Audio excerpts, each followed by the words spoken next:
What causes delusion? The prevailing view is that people adopt false beliefs because they are too stupid or ignorant to grasp the truth.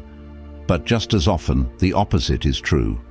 Many delusions prey not on dim minds, but on bright ones, and this has serious implications for education, society, and you personally. In 2013, the Yale law professor Dan Kahan conducted experiments testing the effect of intelligence on ideological bias.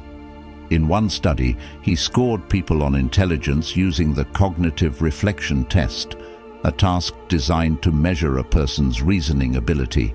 He found that liberals and conservatives scored roughly equally on average, but the highest scoring individuals in both groups were the most likely to display political bias when assessing the truth of various political statements. In another study, Kahan and a team of researchers found that test subjects who scored highest in numeracy were better able to objectively evaluate statistical data when told it related to a skin rash treatment. However, when the same data was presented as relating to a polarizing subject, such as gun control, those who scored highest on numeracy actually exhibited the greatest bias.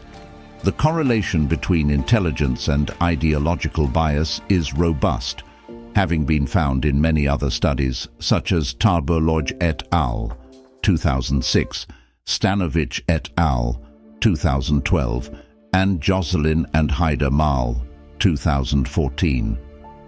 These studies found stronger biases in clever people on both sides of the aisle. Since such biases are mutually contradictory, they cannot be a result of greater understanding. So what is it about intelligent people that makes them so prone to bias? To understand, we must consider what intelligence actually is. In AI research, there's a concept called the orthogonality thesis. This is the idea that an intelligent agent can't just be intelligent, it must be intelligent at something, because intelligence is nothing more than the effectiveness with which an agent pursues a goal. Rationality is intelligence in pursuit of objective truth. But intelligence can be used to pursue any number of other goals. Since the means by which a goal is selected are distinct from the means by which the goal is pursued, the intelligence with which an agent pursues its goal is no guarantee that the goal itself is intelligent. As a case in point, human intelligence evolved less as a tool for pursuing objective truth than as a tool for pursuing personal well-being, tribal belonging, social status, and reproduction. Achieving these often required adopting what we might call fashionably irrational beliefs, or FIBs, which the brain has come to excel at. Since we're a social species, it is intelligent for us to convince ourselves of irrational beliefs if holding those beliefs increases our status and well-being. Dan Kahan calls this behavior identity protective cognition, IPC. By engaging in IPC, people bind their intelligence to the service of evolutionary impulses, leveraging their logic and learning not to correct illusions, but to justify them. Or, as the novelist Saul Bellow put it, a great deal of intelligence can be invested in ignorance when the need for illusion is deep. What this means is that while unintelligent people are more easily misled by others, intelligent people are more easily misled by themselves. They're better at convincing themselves of things they want to believe rather than things that are actually true. This is why intelligent people tend to have stronger ideological biases. Being better at reasoning makes them better at rationalizing. This tendency is troublesome in individuals, but in groups it can prove disastrous, affecting the very structure and trajectory of society. For centuries, elite academic institutions like Oxford and Harvard have been training their students to win arguments, but not necessarily to discern the truth. In doing so, they've created a class of people highly skilled at motivated reasoning. The master debaters that emerge from these institutions go on to become tomorrow's elites, politicians, entertainers, and intellectuals.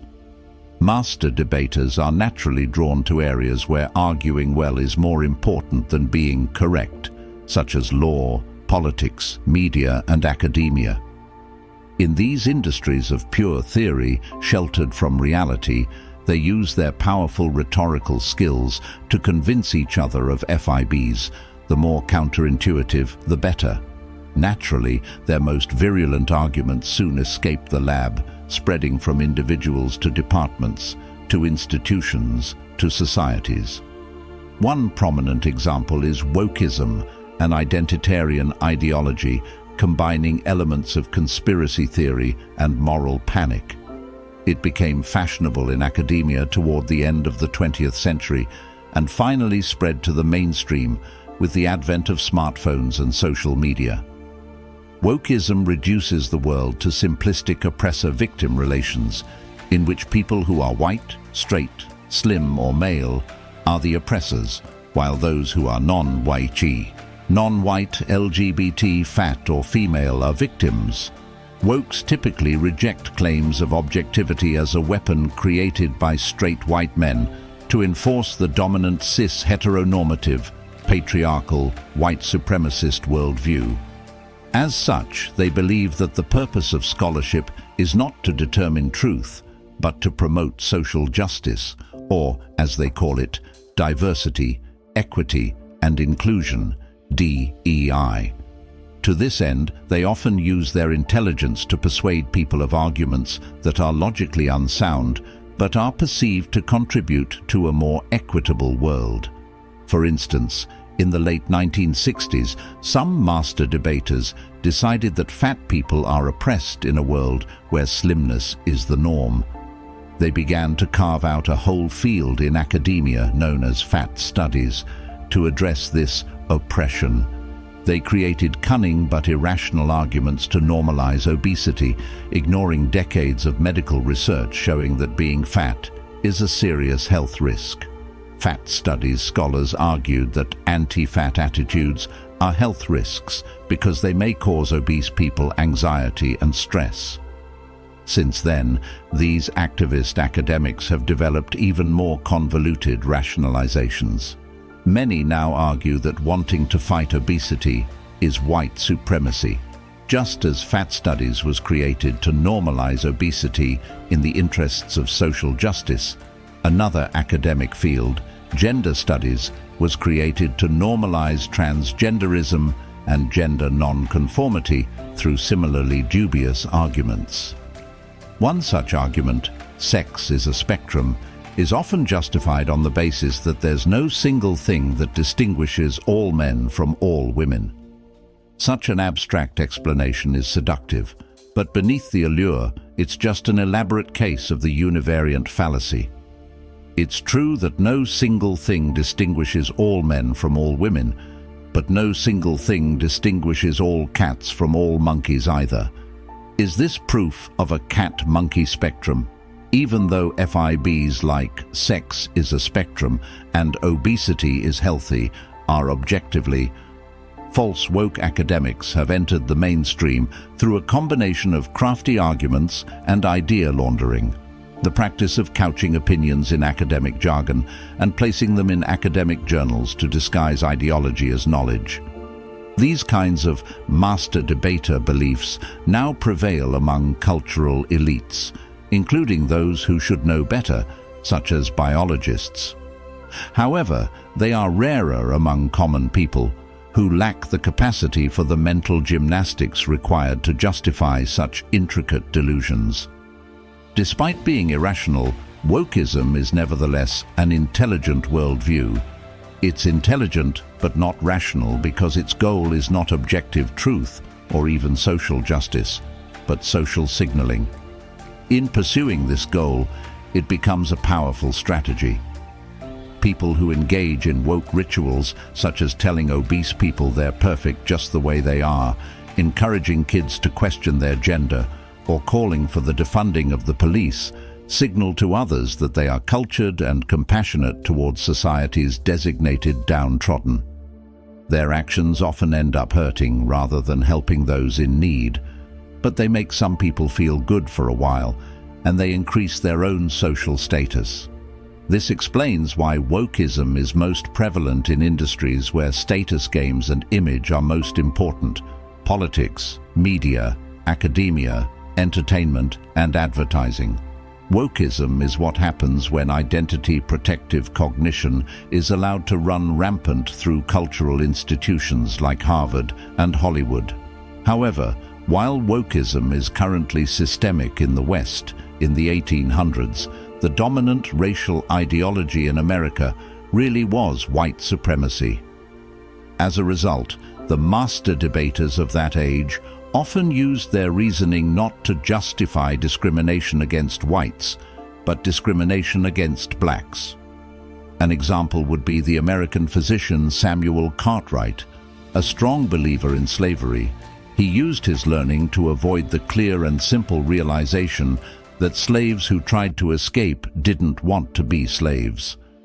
Instead, he diagnosed them as suffering from a mental disorder he called drapetomania, which could supposedly be remedied by whipping the devil out of them. It's an explanation so idiotic, only an intellectual could think of it, much like the fictitious disorder white people are diagnosed with today, white fragility. Cartwright's case shows that the problem of runaway rationalization is not just a disorder of today's woke intellectuals, but of educated people of any persuasion at any time. And that includes you. Since you're watching a video about intelligence right now, you're likely above average in intelligence, which means that you, whatever you believe, should be extra vigilant against your intellect being commandeered by your animal impulses. But how does one do that exactly? How does an intelligent person avoid a disorder that preys specifically on intelligence? The standard rationalist path is to try to avoid delusion by learning about cognitive biases and logical fallacies, but this can be counterproductive. Research suggests that teaching people about misinformation often just causes them to dismiss facts they don't like as misinformation, while teaching them logic often results in them applying that logic selectively to justify whatever they want to believe. Such outcomes make sense. If knowledge and reasoning are the tools by which intelligent people fool themselves, then giving them more knowledge and reasoning only makes them better at fooling themselves. I've been writing about irrationality since 2017, and in that time I've noticed a disturbing pattern. Whenever I post about a cognitive bias or logical fallacy, my replies are soon invaded by leftists claiming it explains rightist beliefs, and by rightists claiming it explains leftist beliefs. In no cases will someone claim it explains their own beliefs. I'm likely guilty of this too. It feels effortless to diagnose others with biases and fallacies, but excruciatingly hard to diagnose oneself. As the famed decision theorist Daniel Kahneman quipped, "I've studied cognitive biases my whole life, and I'm no better at avoiding them." This is not to say that education is futile. Learning can help limit motivated reasoning, but only if it's accompanied by a deeper kind of development, the development of one's character. Motivated reasoning occurs when we place our intelligence and learning into the service of irrational goals. The root of the problem is therefore not our intelligence or learning, but our goals. Most thinking is not aimed at reaching objective truth, but at justifying what we wish to believe. There is only one thing that can motivate us to put our intelligence into the service of objective truth: curiosity. It was curiosity that was found by Kahan's research to be the strongest countermeasure against bias. But how do we make ourselves curious? Is it even possible? Good news, if you're watching this, you're probably quite curious already. But there's something you can do to supercharge your curiosity. Enter the curiosity zone. Basically, curiosity is the desire to fill gaps in knowledge. As such, curiosity occurs not when you know nothing about something, but when you know a little about it. So, learn a little about as much as you can. This will create itches that will spur you to learn even more. Curiosity is essential to directing your intellect toward objective truth. But it's not all you need. You must also have humility. This is because the source of our strongest biases is our ego.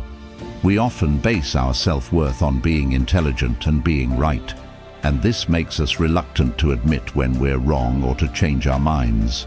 To protect our chosen identity, we stay wrong. If you define your self-worth by your ability to reason, if you cling to the identity of a master debater, then admitting to being wrong will hurt you, and you'll do all you can to avoid it, which will stop you from learning. Instead, define your self-worth by your willingness to learn. Then, admitting you're wrong, instead of feeling like an attack, will become an opportunity for growth. Anyone who's sure they're humble is probably not, so I can't say whether I've succeeded in becoming humble. But I can say that I always try to be humble. And there's little difference between trying to be humble and actually being so. For me, trying to be humble entails the constant interrogation of my own motives. Could my most cherished belief be a FEB? Why do I really believe what I believe? What are the reasons besides reason? Self-questioning makes me agonize over every word I write. But in the long term, my hesitancy gives me confidence, for by being careful about what I think, I develop trust in my thoughts. Humility and curiosity, then, are what we most need to find truth. By seeking one, we also seek the other. Being curious makes us humble because it shows us how little we know. In turn, being humble makes us curious because it helps us acknowledge that we need to know more. In the end, rationality is not about intelligence but about character. Without the right personal qualities, more education won't make you a master of your biases. It will only make you a better servant of them. So, be open to the possibility that you may be wrong, and always be willing to change your mind, especially if you're smart. By being humble and curious, you may not win many arguments, but it won't matter, for even losing arguments will become a victory that moves you toward the far grander prize of truth.